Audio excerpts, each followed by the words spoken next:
Salut à tous et bienvenue sur le Moyen-Âge dans tes oreilles. Aujourd'hui, je vous présente avec un immense plaisir le projet sur lequel je travaille depuis maintenant 4 mois qui vient compléter les 2 parties de l'épisode numéro 11 sur la chasse aux sorcières. Je vous invite à me suivre aujourd'hui dans les pas de Mathieu Duhamel, un notaire d'Arras qui a participé en 1459 et 1460 à l'épisode de paranoïa collective qui a saisi la bonne ville d'Arras. Ce que je vais vous raconter est basé sur une histoire vraie, rapportée par le chroniqueur arageois Jacques Duclerc.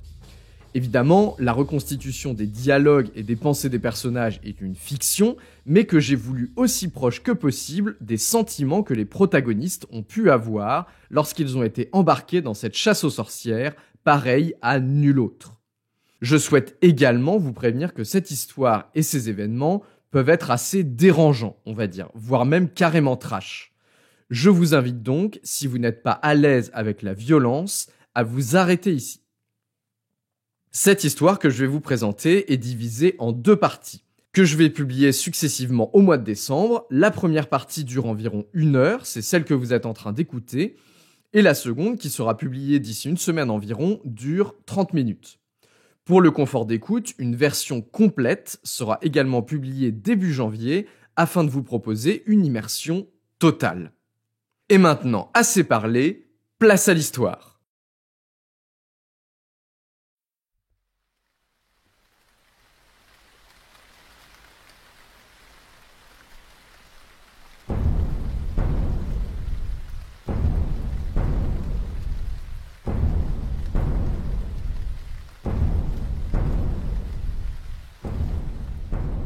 Arras, 18 juillet 1491. Je serre le manteau sur mes maigres épaules. Feignant de me protéger des éléments, je me suis appuyé contre un mur, dans un coin de la place, le capuchon rabattu sur mon visage. Une fine pluie s'abat en terne rideau gris sur la ville, mais aujourd'hui, ça n'est pas elle qui me glace les os. Non, ce sont les regards lourds de jugement que les badauds me jettent. Certains yeux brillent même d'une moquerie à peine voilée, fugace lueur que je devine avant que leur propriétaire ne tourne hâtivement la tête. Je réprime un rictus sarcastique. L'estrade est là, au bout de la place, juste au pied du palais épiscopal.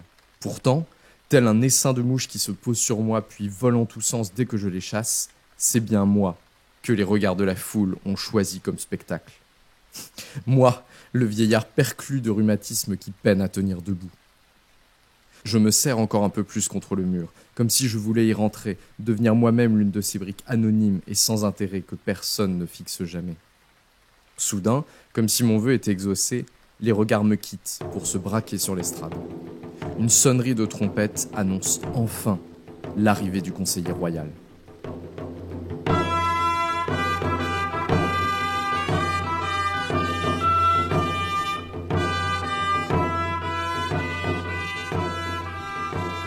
Malgré les efforts du conseiller pour mettre Arras en liesse, la cérémonie a piètre allure, avec ses drapeaux et bannières gorgés de pluie qui flottent mollement dans un vent paresseux. Le temps maussade s'en est mêlé, comme si le ciel lui-même avait voulu ôter de ce jour tout le lustre que le Parlement voulait y insuffler.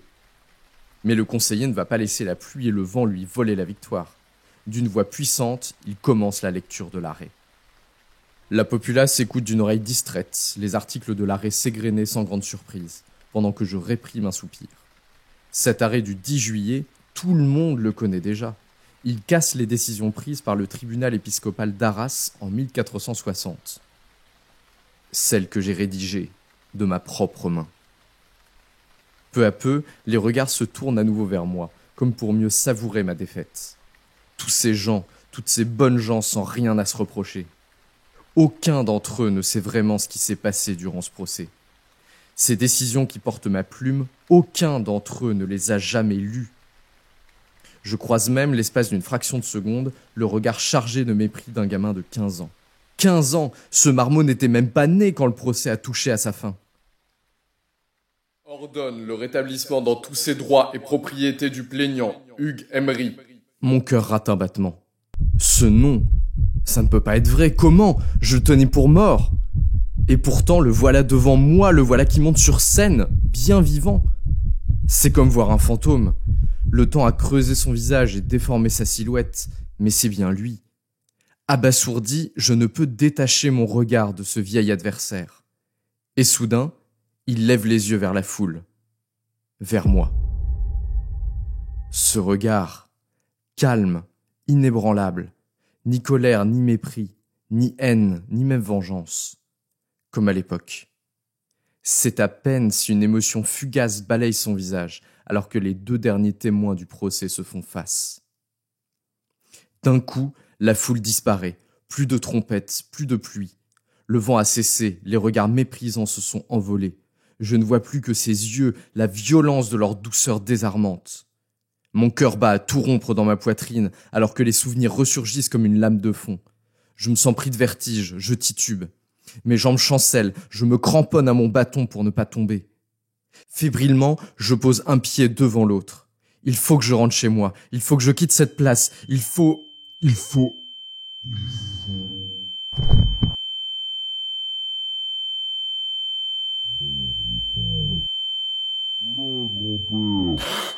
Oula, grand-père, ça va? Vous avez vu un fantôme ou quoi?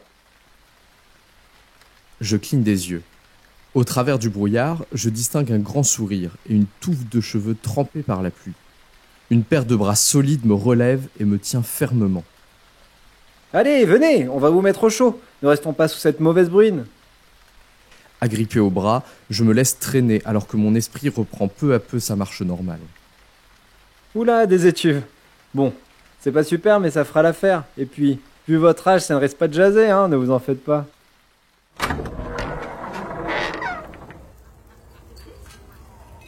Il me pose gentiment sur une chaise.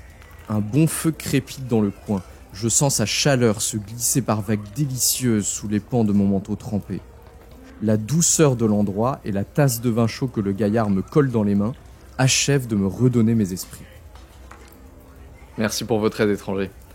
Je ne sais pas ce qui m'a pris, pardonnez-moi, je vous nomme étranger, mais j'imagine que vous n'êtes pas d'Arras. Sinon, vous ne m'auriez pas secouru. Tout juste, je viens d'arriver en ville. Mais qu'est-ce qu'on peut bien vous reprocher, grand-père? Vous n'avez l'air ni lépreux ni juif par Saint-Sébastien. Mais les Juifs n'ont tué qu'un seul homme, étranger.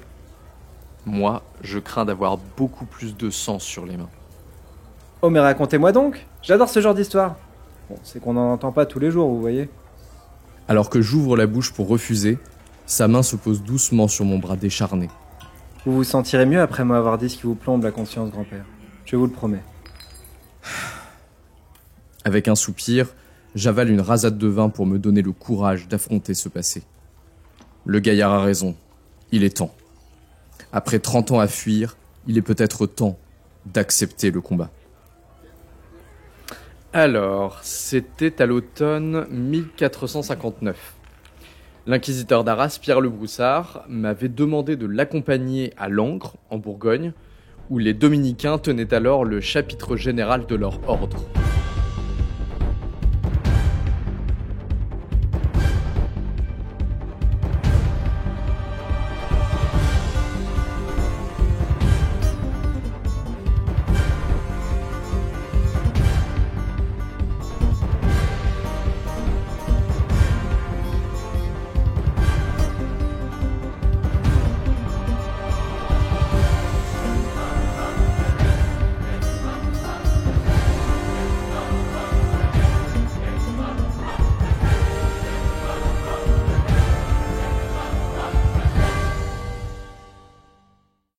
Perché sur sa colline, nimbé de la brume légère mais persistante de cette soirée d'octobre, la petite ville de Langres paraissait recroquevillée entre ses murailles, serrée autour de la cathédrale qui couronnait sa colline. Dans cette demi-obscurité, les premiers brasero commençaient à scintiller faiblement sur les remparts, apparaissant et disparaissant régulièrement derrière les écharpes de brume. Alors que nos chevaux s'engageaient sur la route du couvent, la question qui m'avait suivi tout le voyage s'imposa à nouveau dans mon esprit. Pourquoi étions-nous là? Pour le frère inquisiteur, Pierre, la réponse me paraissait assez simple. Il était lui-même de l'ordre des dominicains et le chapitre général allait peut-être traiter de sujets qui le concernaient ou qui au moins l'intéressaient. Mais pour moi, alors, Que pouvait bien faire un notaire d'Arras si loin de son Artois natal? J'ignorais le pourquoi, mais je connaissais au moins le comment. Messire le Broussard ne m'avait pas donné beaucoup d'indications, sinon notre destination.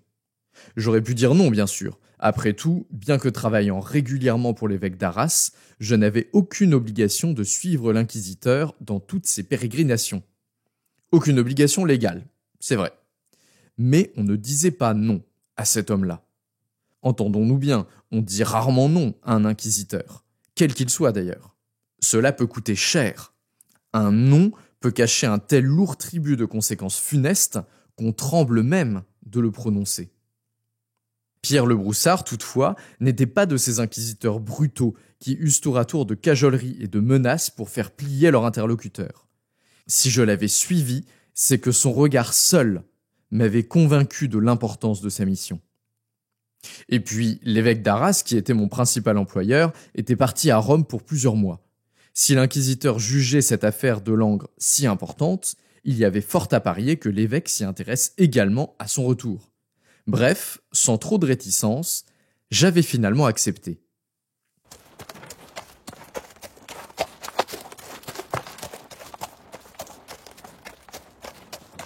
Plus nous nous rapprochions du couvent des Dominicains, moins je me sentais sûr de mon choix.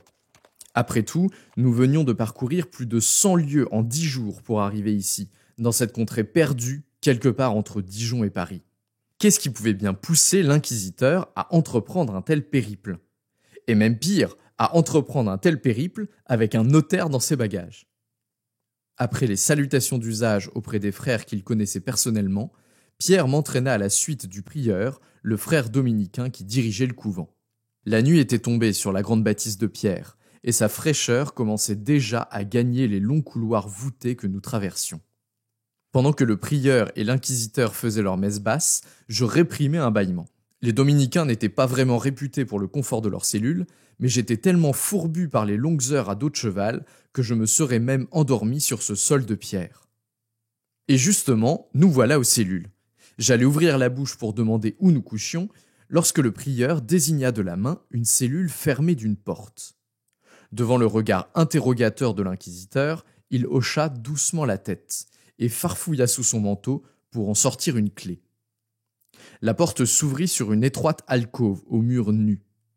Il me fallut quelques secondes pour découvrir qu'un homme se tenait prostré au fond de la cellule, les genoux remontés contre son torse. Dans la faible lueur de la torche, je distinguais la tonsure caractéristique d'un clerc, déséquilibrée cependant par une barbe fournie et hirsute comme celle d'un charbonnier. Aux yeux troubles qu'il leva lentement vers le prieur, je vis que sa conscience n'était pas saine. « Est-ce bien lui » murmura l'inquisiteur. Le prieur hocha la tête. Sur un signe de messire Broussard, il m'attira dans la cellule et ferma la porte sur nous quatre. « Robert de Vaux, je suis l'inquisiteur d'Arras, Pierre le Broussard. Mon frère prieur m'a informé que vous avez décidé d'avouer vos crimes.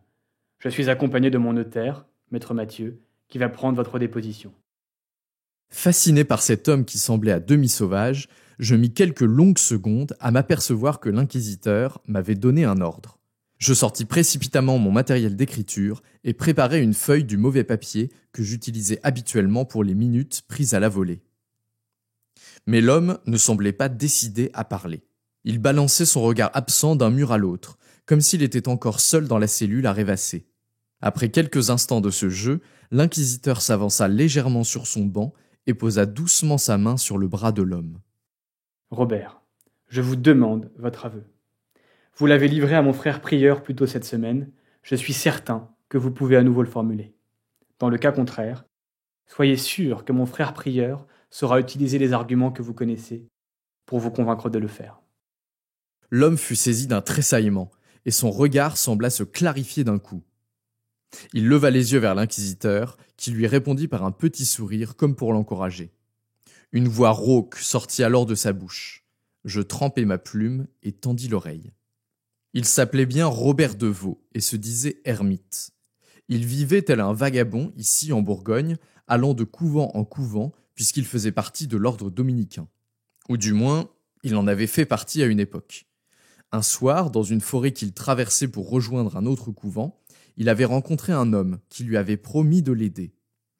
L'ermite lui demanda quelle aide il pouvait lui apporter, puisqu'il n'avait besoin de rien, hormis la charité chrétienne. L'homme lui répondit alors qu'il pouvait l'aider à se venger du prieur qu'il avait chassé de l'ordre pour ses idées novatrices. En entendant cette proposition, l'ermite fut abasourdi, car personne ne connaissait sa querelle avec le prieur, cette même querelle qui avait fait de lui un vagabond sans toit, lui qui était autrefois un membre respecté de l'ordre. L'homme continua en lui disant qu'il l'aiderait s'il lui prêtait hommage, et il ajouta « Je t'aiderai de tout mon pouvoir, car je suis le diable. » Je transcrivais fébrilement les grognements de l'ermite, les yeux plissés pour voir mes lignes malgré la faible lueur de la torche. Il poursuivit. Après cette rencontre, il avait prêté hommage au diable et l'avait retrouvé plusieurs autres fois. Le diable lui ordonna alors de recruter des adeptes autour de lui, car plus leur société serait forte, plus elle pourrait venir en aide aux gens dans le besoin. Il en avait parlé à plusieurs des personnes qu'il fréquentait, notamment une prostituée nommée Demiselle, à qui il rendait souvent visite. Comme lui, elle avait des adversaires dont elle voulait se venger et l'avait accompagné aux réunions du diable où ils avaient copulé avec des démons. L'ermite avait conçu le plan d'assassiner le prieur à l'aide d'un objet magique que le diable lui avait donné, mais il avait été arrêté sitôt passé les portes du couvent et n'avait pu accomplir son sinistre projet.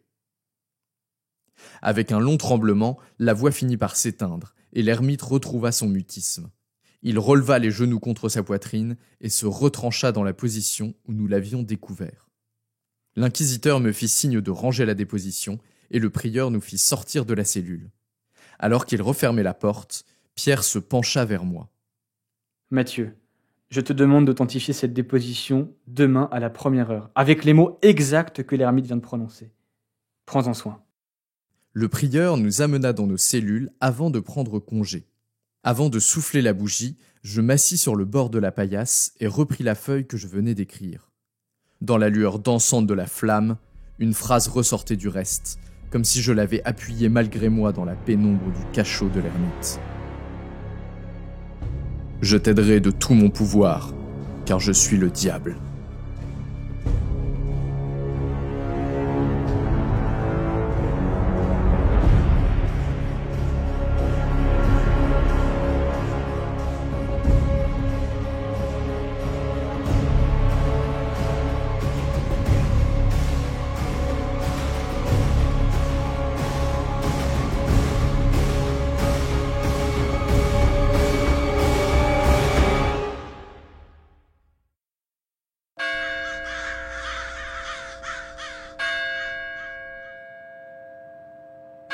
Pierre nous fit lever à l'aube. Alors que le soleil se levait à peine, nous étions déjà à dos de cheval, laissant le monastère derrière nous, dans un silence simplement entrecoupé du cri rauque de quelques corbeaux et des cloches appelant les moines pour la prière des laudes. Lorsque nous arrivâmes en vue des remparts d'Arras, 10 jours plus tard, je sentis comme une ombre s'envoler de mon esprit. Nous avions voyagé dans un silence pesant, comme si cette nuit à questionner l'ermite dans sa cellule nous avait murés, l'un comme l'autre, dans de sinistres pensées. Je ne suis pas un simple d'esprit, mais j'admets qu'écrire le nom du diable sur cette feuille m'avait laissé comme une impression étrange. Comme si le simple fait d'écrire ce mot allait attirer le noir regard du maître des ténèbres sur ma personne.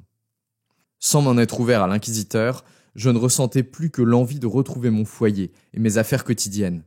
Les paysans qui venaient me voir pour authentifier la reprise d'une terre, le seigneur qui voulait s'assurer de la possession d'une carrière, les jeunes époux que leurs parents traînaient chez moi pour assurer leur union, tout cela me paraissait soudainement beaucoup plus enviable que les sinistres confessions d'un ermite vagabond et de ses douteuses fréquentations.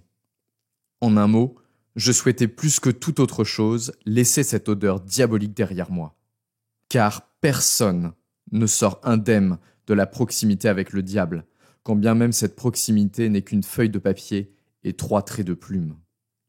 Alors que je m'engageais sur la grande route menant à la cité, Pierre me fit signe de le suivre. Comme pour marquer sa détermination, il poussa son cheval au trot en direction de l'est. En poussant un soupir que j'espérais bien audible, je me lançai à sa suite. « Messire le Broussard, vous ne prenez pas la route d'Arras ? Où allons-nous » L'inquisiteur tira sur les rênes et se retourna vers moi.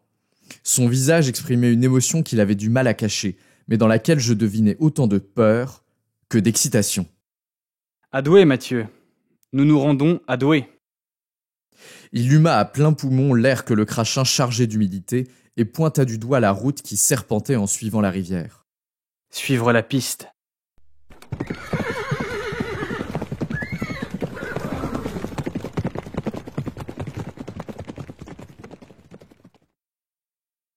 À Douai, Pierre le Broussard nous mena dans un couvent dominicain où il avait ses entrées. Dès le lendemain, après une courte nuit de sommeil, il m'entraîna à sa suite dans les rues sinueuses de la cité jusqu'à l'hôtel de ville, coiffé de son majestueux beffroi. Là, il argumenta pendant 30 minutes, afin d'obtenir un rendez-vous immédiat avec le bourgmestre, le magistrat élu qui représentait le conseil des échevins, comme cela se faisait à Arras. Bien que passablement énervé d'avoir été amené à Douai sans qu'on m'ait donné le choix, je ne pus que retenir un petit rire en voyant le regard incrédule de l'homme sur qui Pierre déversait un flot d'arguments. L'inquisiteur n'avait pas son pareil pour obtenir ce qu'il souhaitait, et je n'avais jamais rencontré d'homme aussi déterminé. Ce matin en particulier, il semblait pris d'un réel empressement que je ne m'expliquais pas tout à fait. Sous le calme de son argumentaire se devinait l'agacement d'être retenu à la porte, et la peur de laisser échapper sa proie. Car j'imaginais que si nous étions à Douai, c'était bien pour trouver la fameuse demoiselle, celle que l'ermite fréquentait. Celle que le diable avait, selon les mots du vieil ermite du moins, assisté de tout son pouvoir. Le bourgmestre finit par surgir au sommet de l'un des escaliers. D'un pas volontairement nonchalant, il descendit nous saluer et nous entraîna vers l'une des salles du rez-de-chaussée. Alors que je m'apprêtais à le suivre, Pierre me retint d'une main douce, mais ferme. « Reste ici, Mathieu, je te prie, ce ne sera pas long. » La pointe d'agacement que je ressentais depuis Arras réapparut soudain. Voilà que moi, Mathieu, un notaire ayant pignon sur rue, je me trouvais mis à la porte d'une entrevue avec un officiel. Quel culot! Visiblement, l'inquisiteur n'avait besoin de moi que dans les moments critiques, et le reste du temps, il s'attendait à ce que j'exécute ses ordres au mot près, comme un chien qui attendrait patiemment le retour de son maître. Je ruminais encore ma révolte lorsque la porte s'ouvrit à la volée. En sortit un Pierre au regard de braise et au sourire triomphant, tenant fermement un rouleau de parchemin cacheté de cire. « Viens, Mathieu, nous devons nous rendre à la porte Notre-Dame. Allons, pressons, je te raconterai en chemin. » J'emboîtai le pas de l'inquisiteur et remontai en selle pour suivre le trot pressé qu'il imposait à son cheval. Le bourgmestre n'a pas été très difficile à convaincre. Bien sûr, je ne lui ai pas parlé de diablerie, je pense qu'il ne mesure pas la gravité de la situation et s'attend à un simple interrogatoire de routine. Quoi qu'il en soit, il a accepté de nous prêter le concours de la milice communale. C'est eux que nous allons voir à la porte Notre-Dame. Le capitaine va désigner 2 sergents pour nous accompagner. Mais vous accompagnez où, Pierre? Vous voulez arrêter Demiselle? Oui, Mathieu, c'est bien Demiselle que nous allons chercher. Elle ne sait pas encore que l'ermite l'a diffamée. Elle doit encore être ici, à Douai, probablement dans son bordel, les 9 étuves. Si nous agissons vite, nous devrions pouvoir l'arrêter. Allez, pas de temps à perdre.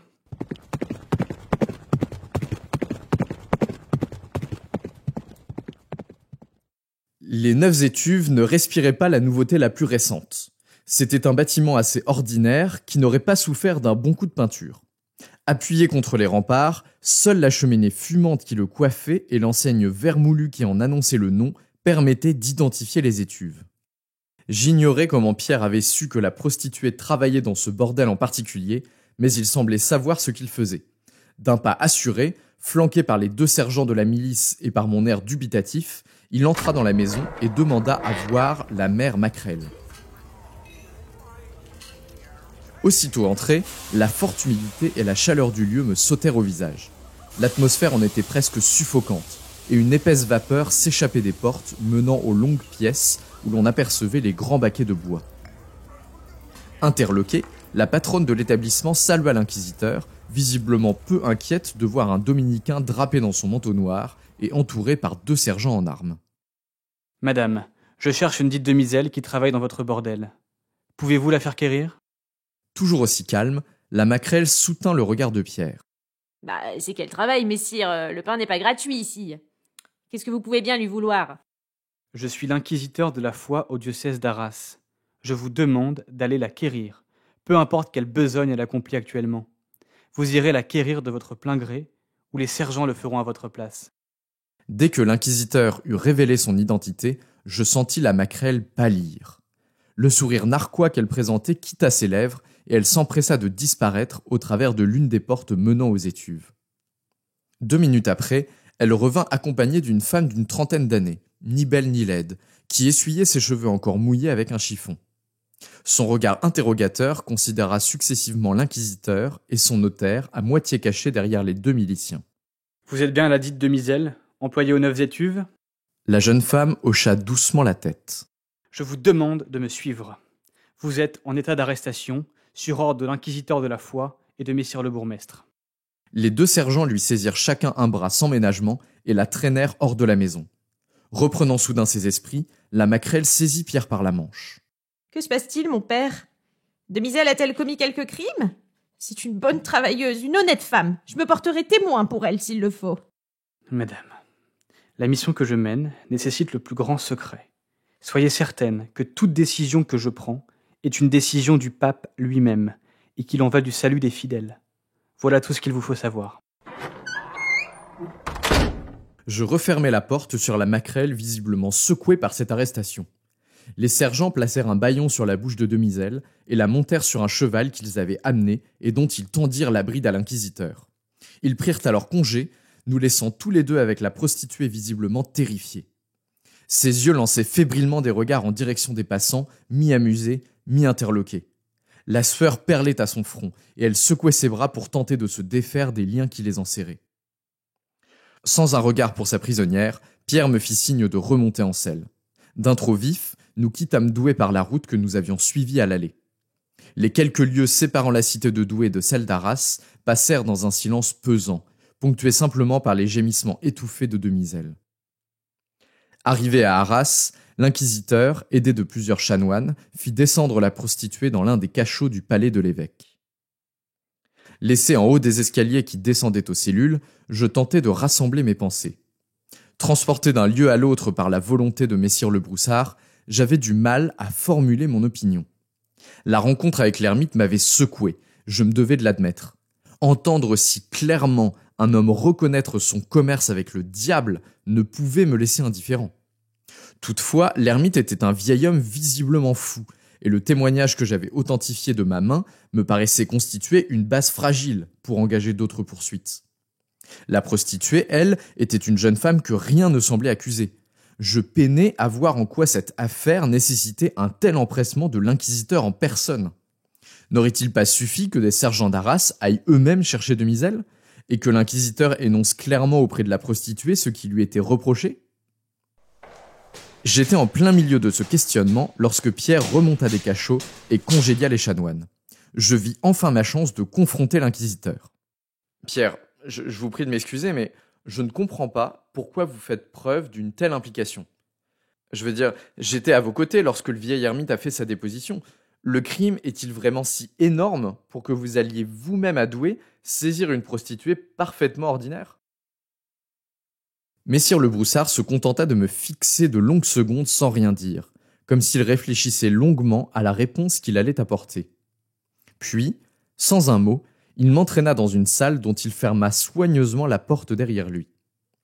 Lorsqu'il se retourna, je vis que son regard étincelait à nouveau de la même lueur de détermination qui nous avait attirés à Douai.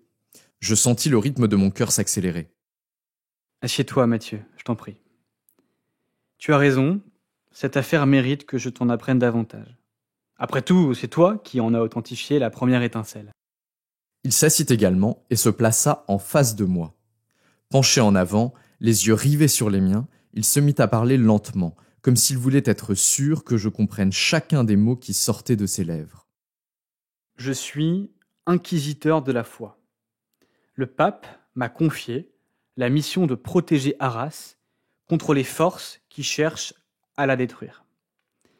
Ma mission implique, notamment, de ramener dans le giron du Seigneur les hérétiques qui seraient tentés par de fausses doctrines et qui renieraient les sacrements. C'est du moins ce que j'ai fait toute ma vie jusqu'à présent, et j'ai eu du succès d'ailleurs dans cette voie. Je pourrais parfaitement me contenter de la poursuivre et de continuer à ne voir autour de moi que ces âmes perdues attendant un berger. Mais nous autres, inquisiteurs, devons être vigilants, car le mal ne dort jamais.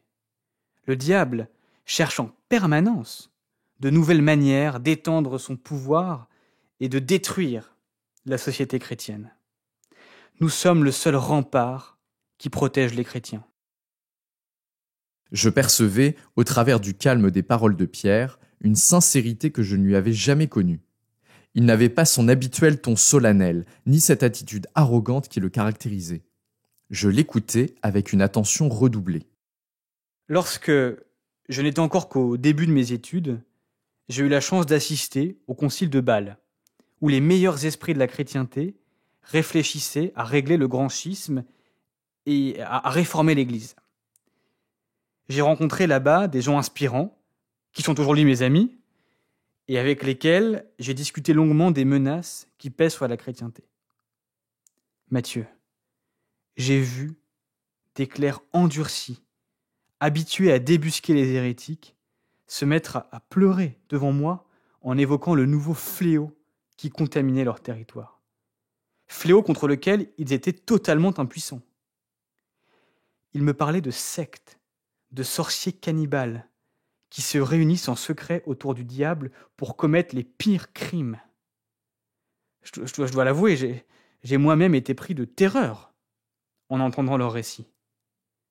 Je me souviens même d'un jour, après avoir entendu la description de crimes particulièrement atroces, où je n'ai pas réussi à éteindre la bougie qui brûlait dans ma chambre, de peur que les sorciers ne profitent de l'obscurité pour m'emporter.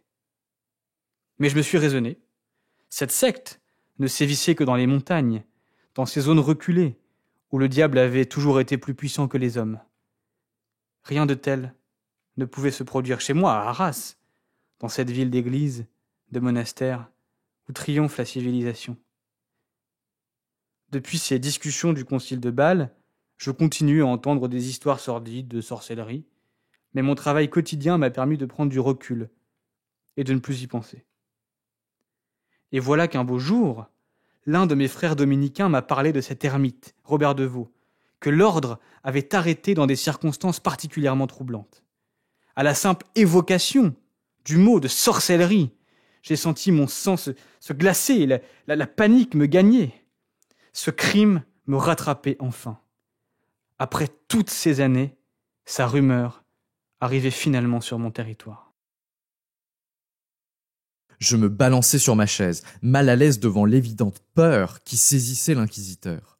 Je ne l'avais jamais vu ainsi, si honnête et si fragile à la fois. L'enjeu semblait complètement le dépasser. J'ai lu beaucoup de traités sur la sorcellerie, Mathieu, et je pense savoir comment il faut s'y prendre. Est-ce que tu connais la procédure extraordinaire ? Je secouai la tête. La sorcellerie doit être traitée comme les crimes de lèse-majesté. Arras fait face à un péril mortel, et je dois agir rapidement et efficacement. La procédure extraordinaire est mon arme pour cela. Elle permet de contourner les règles habituelles de la procédure judiciaire pour obtenir un aveu rapide et surtout le nom des éventuels complices. Je commençais à mieux percevoir l'ampleur de ce qui se passait. Si Demiselle était bien une sorcière, elle connaissait sans doute le nom des autres membres de la secte. Ces dénonciations pourraient alors permettre de débusquer d'autres sorciers, qui eux-mêmes allaient en dénoncer d'autres. De proche en proche, nous allions pouvoir mettre derrière les verrous l'ensemble de la secte avant qu'elle ne se répande encore plus. Tout cet édifice, bien sûr, ne reposait toutefois que sur une seule réponse. Mais, Pierre, pensez-vous vraiment que cette prostituée soit une sorcière ? Après tout, le seul indice que nous ayons est une dénonciation faite par un ermite à moitié fou dans la pénombre d'une cellule. Si elle n'est pas sorcière, comment pourrons-nous remonter jusqu'aux autres membres de la secte ? La lueur de terreur s'estompa dans le regard de l'inquisiteur. Il reprenait la mesure de son rôle de juge. Le vieil ermite n'était pas si fou, Mathieu. S'il a dénoncé Demiselle, c'est qu'il la connaît bien. Même si elle n'est pas une sorcière elle-même, elle connaît sans doute les fréquentations de l'ermite et pourra nous en apprendre davantage sur lui. L'inquisiteur prit congé et me laissa seul. Sur le chemin de ma maison, la terreur qu'éprouvait Pierre en parlant des sorcières me faisait frissonner. Ce n'était pas n'importe qui. Juge et enquêteur endurci, Il avait été confronté à tout ce que l'hérésie produit de plus pervers et détestable. Et pourtant, face à ce crime dont je n'avais moi-même jamais entendu parler, il semblait lui-même sans défense. Enfin, lui et moi. Nous étions les deux seuls dépositaires de la confession du vieil ermite. Un étrange malaise me saisit soudain. Nous n'étions que deux face à une secte cachée, comptant sans doute des dizaines de membres. Une des membres était peut-être sans doute derrière les barreaux, mais tout le reste de la secte était ici, quelque part à Arras. Je me sentais scruté de toutes parts, comme si chacune des personnes que je croisais était l'une de ces sorcières s'adonnant la nuit à des rites abominables. Mon cœur battait à tout rompre dans ma poitrine. Je crus être en paix une fois la porte de ma maison fermée à double tour derrière mon dos, mais la terreur ne cessait pas. Chaque ombre de cette maison que je connaissais pourtant par cœur me semblait désormais menaçante. Je sursautais à chaque grincement du plancher, m'attendant à trouver un ennemi prêt à bondir. Alors que le jour baissait et que la pénombre avançait, ma terreur se fit pire encore. En me couchant, la phrase de Pierre me revint en tête. Je n'ai pas réussi à éteindre la bougie qui brûlait dans ma chambre, de peur que les sorciers ne m'emportent. La flamme de ma chandelle semblait minuscule, comme prête à être absorbée par la noirceur qui occupait la chambre. Je restais assis dans mon lit de longues minutes, sans oser souffler cette fragile barrière qui me protégeait de l'obscurité. Dans un élan de courage, je l'éteignis et m'allongeai dans mon lit. Mon cœur frappait comme un tambour fou contre mes côtes, la sueur perlait à mon front. Fébrile, perclus de terreur, je battis frénétiquement mon briquet pour tenter de rallumer la chandelle. Dans ma panique, le silex me glissa des mains et j'entendis son bruit sourd lorsqu'il rebondit sur le plancher. Tremblant dans mon lit, trempé de sueur, je n'osais pas me lever pour aller le chercher. Face à l'inconnu qui se cachait dans l'obscurité, les draps me paraissaient un rempart bien faible, mais qu'il m'était impossible d'abaisser. Terré sous mes draps, je n'avais qu'une certitude. Cette nuit serait ma dernière.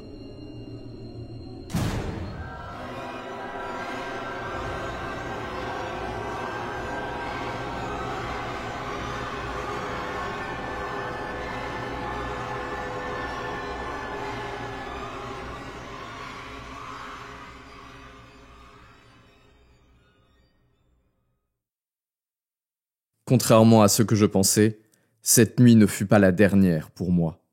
Elle fut, au contraire, la première de nombreuses nuits de terreur. Plus l'enquête avançait, moins je me sentais en sécurité chez moi. Pierre me demanda d'écrire les minutes des interrogatoires. Je n'assistais pas à ce qu'il nommait pudiquement la question, c'est-à-dire les séances de torture. Une fois le rempart du diable brisé par la douleur, il m'appelait dans la salle voûtée de la prison épiscopale, où il répétait ses questions aux accusés et dont il me demandait de noter les réponses. Plus d'une fois, je me sentis défaillir dans cette pièce sans fenêtre, dont l'air était lourd des odeurs de sang, de sueur et d'urine. Jour après jour, pourtant, je m'y rendais. Cette salle était l'exutoire de mes terreurs nocturnes, la protection active contre ce sentiment d'être piégé dans une ville infestée de sorcières. La prostituée que nous avions arrêtée à Douai, Demiselle, ne mit pas longtemps à avouer son crime. L'assurance avec laquelle elle clamait son innocence céda rapidement la place à la confession qu'elle livra d'une voix atone. Sans lui donner d'autres éléments que le nom de Robert Deveau, l'inquisiteur parvint à la faire avouer sa participation avec le vieil ermite à de nombreuses orgies nocturnes organisées par le diable. Je notais frénétiquement sa description des réunions, en essayant vainement de ne pas me représenter dans ma tête les crimes horribles que cette sorcière professait. Encore plus terrifiant, la séance du lendemain nous révéla de nouveaux noms. Pierre avait raison, de cette unique source qu'était le vieil ermite, commençait à jaillir une nébuleuse entière de complices ayant participé aux mêmes orgies nocturnes. Dès les noms échappés de la bouche de Demiselle, je rédigeai et fis valider les ordres d'arrestation. L'un après l'autre, 7 nouveaux suspects furent écroués. Demiselle avait dénoncé plusieurs prostituées d'Arras, qu'elle connaissait bien. Elle avait également laissé échapper les noms de Jean Tanois, un peintre qui fréquentait beaucoup les bordels, et d'Hugues Emery, le barbier de Monseigneur l'évêque, qui avait également un penchant pour les filles de joie. Bien entendu, chacun d'entre eux jura de son innocence. Ils n'en furent pas moins descendus dans la même salle voûtée pour y subir la même procédure. Nous étions alors en février 1460. Dans la salle de questions, Le froid se faisait si mordant que j'arrivais à peine à manier la plume. Enroulé dans un chaud manteau de laine, Pierre répétait inlassablement les mêmes questions, maniant habilement le mensonge et la demi-vérité, la gentillesse et la brutalité, pour forcer les accusés à avouer leurs crimes. Contrairement à Demiselle, certains des prisonniers nous donnaient toutefois du fil à retordre. Hugues Emery, par exemple, le barbier de Monseigneur l'évêque, refusait catégoriquement de parler. Aucune séance de torture ne parvint à lui arracher le moindre aveu. Un matin, alors que j'arrivais dans la salle voûtée à l'invitation de l'inquisiteur, je la trouvais vide. De faibles gémissements me parvenaient de l'autre bout du couloir. En tendant l'oreille, je finis par arriver à la cellule du peintre, Jean Tannois. L'inquisiteur se tenait debout, les bras croisés, surplombant le peintre qui sanglotait faiblement sur le sol de pierre glacée. Une flaque de sang séché s'étendait sous sa joue. « Messire Tannois s'est coupé la langue cette nuit. » fit Pierre en se tournant vers moi. « Il ne peut plus parler, mais il a encore ses 2 mains. Donne-lui de quoi écrire, Mathieu. J'aurais pas besoin de toi pour cet aveu. » Perplexe, je m'exécutai. Sans un regard pour le peintre, l'inquisiteur ferma la porte de la cellule. « Qu'est-ce qui s'est passé ?» soufflai-je. Pierre me fit signe de le suivre loin des oreilles de l'accusé. Arrivé au bout du couloir, il me chuchota. « Le peintre était prêt à avouer hier soir. J'ai senti, comme lui. Plusieurs des autres accusés m'ont dit que le diable les avait menacés, de terribles représailles, s'ils osaient compromettre d'autres membres de la secte. Tu imagines la puissance diabolique de Satan? Il les terrifie. Il les terrifie au point que le peintre préfère endurer les tourments de la question plutôt que de révéler le nom de ses complices. Il a dû paniquer en sentant son corps le lâcher, et s'est dit qu'en se coupant la langue, il ne risquerait pas d'avouer contre son gré. Je sentis mon corps commencer à trembler, et la sueur perler le long de mon échine. Le peintre s'était coupé la langue. Rien n'aurait pu justifier un tel geste que la peur profonde de mécontenter un maître aussi sadique. Par ce coup de couteau, il prouvait clairement sa culpabilité et effaçait toute possibilité d'une vie normale si jamais il parvenait à être libéré. Quelle puissance immense le diable pouvait-il exercer sur ces âmes damnées pour que la sentence de l'inquisiteur leur paraisse plus douce que ses représailles diaboliques.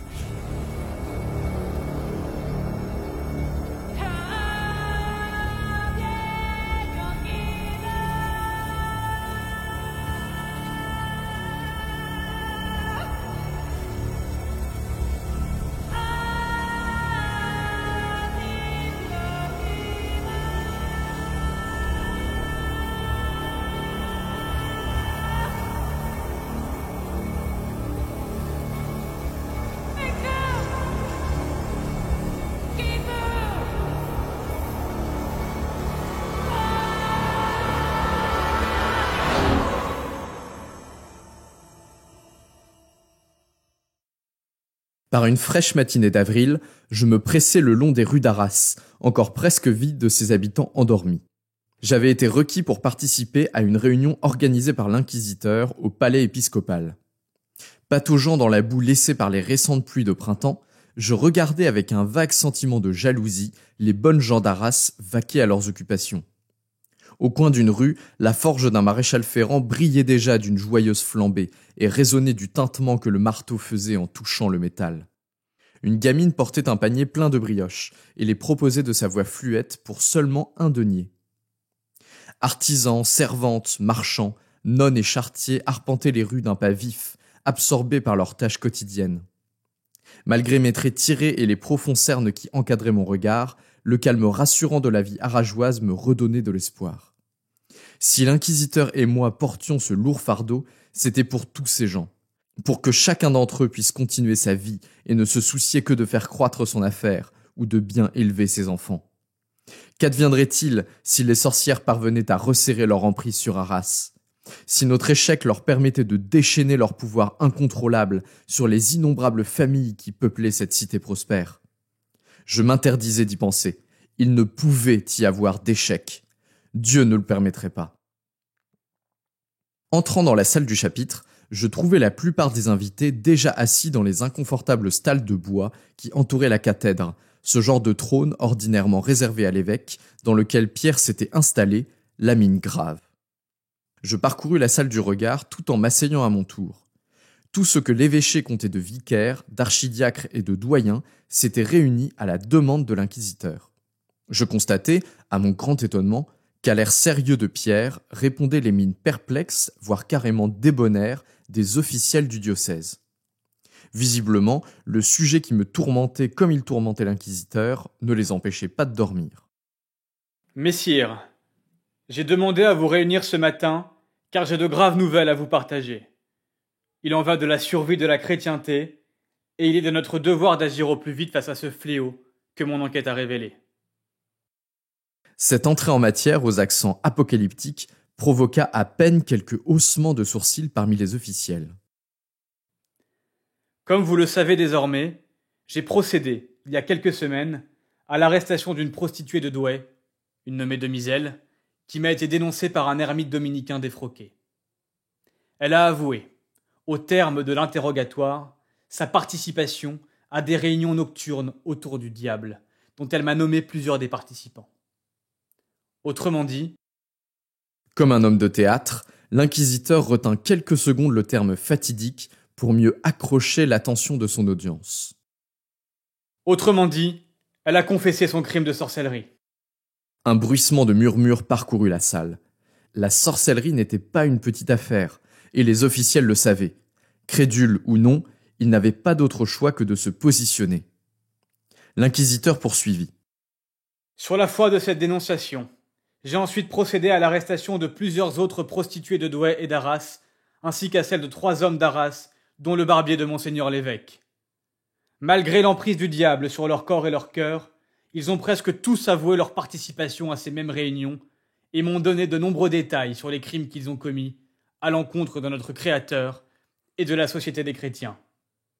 Matthieu vous fournira, si vous le souhaitez, le recueil de ces aveux. Les accusés ont notamment avoué leurs crimes de profanation de l'hostie, de sortilège, de cannibalisme sur de jeunes enfants et d'hommage au diable. Comme pour mieux appuyer son discours, je me levai pour déposer sur le lutrin le recueil des aveux que j'avais rédigé. Messire, au terme de cette enquête, je suis convaincu que les accusés actuellement détenus dans la prison de l'évêque sont bien des sorcières et sorciers, des jeteurs de maléfices qui ont renié la foi chrétienne pour embrasser le pouvoir du diable. Ces individus représentent une menace mortelle pour tous les habitants d'Arras, mais également pour la chrétienté tout entière si leur secte venait à s'étendre. Je vous demande donc humblement votre avis. Quelle sentence vous semblerait appropriée pour mettre un terme à cette menace ? Après de longues secondes de silence, le doyen Jacques Dubois se leva pour prendre la parole. À 40 ans, c'était déjà un universitaire brillant et un théologien reconnu. Je retins mon souffle. Nul doute que sa position allait fortement influencer la suite donnée à l'enquête. Je te remercie, Pierre, d'avoir si diligemment mené l'enquête. La sorcellerie est en effet une menace grave que nous devons prendre avec tout le sérieux nécessaire. C'est une menace nouvelle, certes, mais il nous appartient de ne pas reproduire les erreurs du passé lorsque nous avons été aveugles au développement des hérésies qui gangrénaient notre société. J'ai moi-même étudié ce nouveau crime et je peux affirmer que la seule sentence qui puisse être requise est la mort par le bûcher. Il faut que cette sentence soit spectaculaire, qu'elle frappe d'effroi ceux qui seraient tentés de rejoindre la secte et qu'elle détruise complètement ces hérétiques sans en laisser aucune trace. Pierre le remercia d'un hochement de tête, mais déjà l'un des vicaires se levait à son tour. Jacques, Pierre, vous savez que nous vous tenons en haute estime. Toutefois, les aveux que vous nous fournissez dépassent l'entendement, permettez-moi de vous le dire. Des réunions nocturnes organisées par le diable, vraiment ? Du cannibalisme d'enfants ? Je veux bien croire que l'imagination maléfique du malin soit sans fin, mais je ne peux me résoudre à penser que des fidèles puissent participer physiquement à ce genre de choses. Ils auront sans doute rêvé ces réunions, ou auront pris un bouc noir pour le diable, je ne sais pas. Ce sont des âmes perdues, je vous l'accorde, mais elles ne méritent pas, à mon avis, de brûler pour des crimes imaginaires. Condamnons-les à des sentences purgatives si vous le souhaitez, mais laissons-les libres. Plusieurs vicaires marquèrent bruyamment leur assentiment, et d'autres se levèrent pour tenir un discours similaire. L'influence de Jacques Dubois et de l'inquisiteur n'avait pas été assez forte finalement. Je réprimai un gémissement. Comment des hommes aussi instruits pouvaient-ils balayer d'un revers de main une menace qui nous torturait jour et nuit depuis plusieurs semaines? Était-il à ce point naïf qu'il pensait certains hommes et femmes incapables de commettre le mal par tous les moyens à leur disposition? Malgré lui, Pierre dut avouer sa défaite face à la majorité et répéter à voix haute que les prisonniers seraient relâchés après avoir mené une période de jeûne et de prière. Il arracha tout de même au vicaire l'envoi d'une requête aux théologiens de Cambrai pour qu'ils analysent les cas de sorcellerie à Arras et prescrivent la sentence qui leur semblait adéquate. De mon siège, je voyais ses yeux briller d'une rage que je ressentais aussi intensément que lui. Laisser libre des sorciers, des êtres malfaisants qui, aussitôt hors de prison, allaient reprendre leurs activités criminelles en se riant des chrétiens, la pensée m'en rendait malade. Une pointe de terreur me saisit même. Si les sorcières étaient libres, qui les empêcherait de venir en pleine nuit nous assassiner, Pierre et moi? Elles connaissaient notre visage, elles connaissaient notre nom. En les libérant, les vicaires nous condamnaient à une mort certaine. En sortant de la salle, l'inquisiteur me tira doucement par la manche pour m'attirer dans un recoin. « Mathieu, nous ne pouvons pas nous arrêter là. L'affaire est trop dangereuse. Nous y laisserions notre vie et la chrétienté serait perdue. Nous devons poursuivre. » Je suis d'accord avec vous, Pierre, mais que pouvons-nous faire? Pensez-vous que les théologiens de Cambrai pourraient prendre notre parti? Non, ils ne sont pas spécialisés dans le domaine de la sorcellerie, ils n'y connaissent rien. J'ai simplement proposé d'envoyer cette requête pour gagner un peu de temps. Gagner du temps, mais pourquoi? Nous allons faire appel à des gens plus haut placés. Jacques Dubois est de mon avis. La dernière fois que j'ai rencontré le confesseur du duc Philippe, il m'a assuré que la sorcellerie était prise très au sérieux là-haut. Vous voulez en appeler au duc directement? Ou alors à son gouverneur ici, à Arras? Non, ni l'un ni l'autre. Le duc ne voudra pas s'impliquer personnellement dans une histoire qui ne concerne que quelques sorcières, et son gouverneur à Arras n'a pas le pouvoir de faire plier les vicaires. Non, nous allons nous adresser au comte d'Étampes. Je pense qu'il sera le levier qu'il nous faut. C'est un homme dévoué au duc. Très bien, Pierre. Voulez-vous que je rédige la missive à lui envoyer? L'inquisiteur hocha la tête.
Jean de Bourgogne, comte d'Étampes, capitaine général de Picardie pour le compte de son cousin, le duc de Bourgogne Philippe le Bon.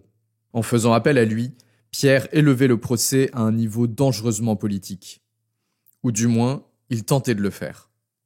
Jean de Bourgogne était connu comme un homme de guerre énergique, un politique dévoué corps et âme au duché de Bourgogne, bref, un gros poisson qu'il n'était pas si facile d'attraper.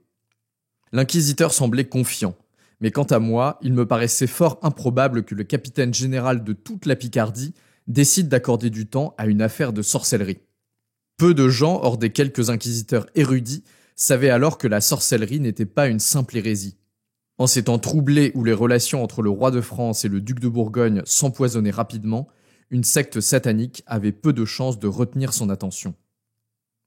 Et pourtant, je me trompais. À ma grande surprise, quelques jours à peine après l'envoi de ma lettre, une réponse nous revint de Jean de Bourgogne. Il nous annonçait sa venue prochaine à Arras et attachait à son envoi un document exhortant les vicaires de l'évêque à poursuivre le procès avec la plus grande diligence, faute de quoi il se chargerait personnellement de leur cas.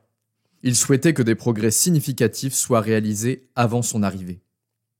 Pierre eut du mal à ne pas exulter lorsqu'il fit lecture de ce document aux officiels du diocèse. Le message était d'une puissante clarté. La sorcellerie était désormais une affaire politique, prise en main au plus haut niveau du duché. Personne ne pouvait plus contester la poursuite du procès.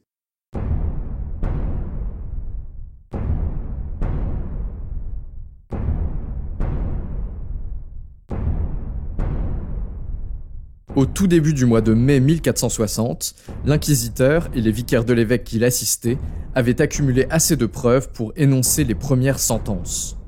Une grande cérémonie publique fut organisée devant le palais de l'évêque. Celui-ci était toujours en déplacement à Rome, mais Pierre et les vicaires de l'évêque assuraient son intérim.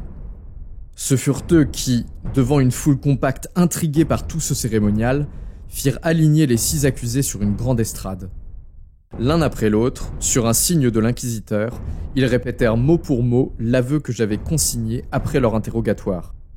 Après que le dernier accusé se soit tu, Pierre reprit la parole. Je lus dans ses yeux une froide détermination.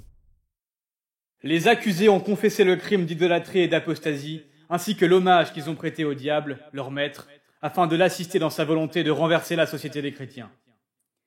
Ces sorciers et sorcières ont acquis de leur maître de sombres pouvoirs qu'ils ont souhaité mettre à profit pour pervertir l'ordre céleste créé par Dieu. L'énormité de leurs crimes les retranche de la société des chrétiens et impose leur élimination physique afin qu'ils ne puissent plus jamais nuire. Que les autres membres de leur secte soient assurés de notre volonté de les traquer et de les stopper dans leurs sombres desseins. C'est pourquoi les condamnés seront brûlés vifs en place publique le 9 mai prochain, jusqu'à ce qu'il ne reste plus rien d'eux que le feu ne puisse détruire.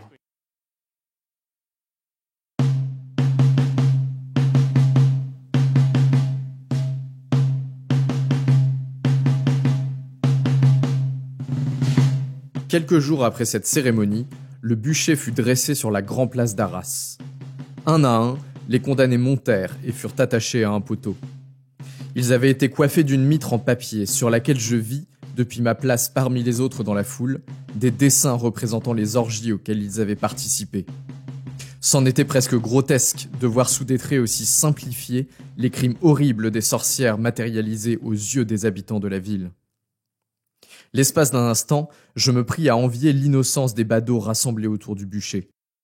Ils ne savaient de la sorcellerie que ce qu'ils voyaient et ne pouvaient se douter de l'atroce réalité qui se cachait derrière ces mitres de papier, ces robes blanches et ces visages atones de condamnés prêts à affronter la mort. Pour eux, ce n'était qu'un juste châtiment qui résolvait le problème au moment même où ils en prenaient conscience. Mais moi, je savais ce que ces 6 robes blanches matérialisaient. Ce n'était que le début, il y en aurait d'autres. Si le diable avait pu attirer à lui des prostituées et des marginaux, un jour viendrait où il parviendrait à recruter des hommes autrement plus puissants. Ces condamnés n'étaient que l'arrière-garde du mal. Tous les condamnés n'avaient cependant pas cet air résigné. La prostituée de Douai, Demiselle, semblait prise d'une grande fébrilité. Alors que le bourreau commençait à l'attacher au poteau, elle se mit à se débattre violemment et à crier. « Non ! Ne les croyez pas, habitants d'Arras. Je vous ai menti. Ils m'ont torturé jusqu'à ce que j'avoue un crime que j'avais pas commis. Je suis innocente !» Sur un geste de l'inquisiteur, le bourreau bâillonna fermement la condamnée. Mais le mal était fait. De toutes parts autour de moi, je commençais à entendre la foule murmurer. Pierre fit jouer des tambours pour cacher le bruit sourd des badauds se demandant si la sorcellerie était bien réelle, et répéta d'une voix forte les aveux faits par les condamnés. Comme s'il était pressé d'en finir, il ordonna au bourreau d'allumer les bûchers. La fumée commença à s'élever dans le ciel bleu de ce début de printemps. La foule se tut soudain, ne laissant que les hurlements des condamnés déchirer le silence. Je gardais malgré moi les yeux rivés sur le spectacle, sans parvenir à détacher mon regard de la souffrance terrible qui tordait le visage des sorcières et sorciers, à mesure que le feu gagnait en puissance et brûlait leurs membres.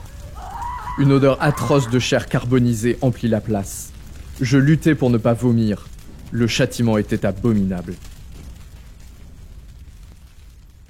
En l'espace de quelques heures, tout était fini. Alors que les cendres étaient emportées par le vent, la foule se dispersa sans plus de cérémonie. Je repris moi-même le chemin de ma maison et poussai un soupir de soulagement en claquant la porte derrière moi. Je scrutais attentivement l'espace étroit de ma chambre, mais je n'y décernais plus aucune menace. Plus d'ombre inquiétante cachant un sorcier, plus de grincements sinistres qui me faisaient dresser les cheveux sur la tête. Le bûcher semblait avoir enfin conjuré la terreur qui avait hanté mes nuits durant ces derniers mois. L'ennemi avait bel et bien été détruit.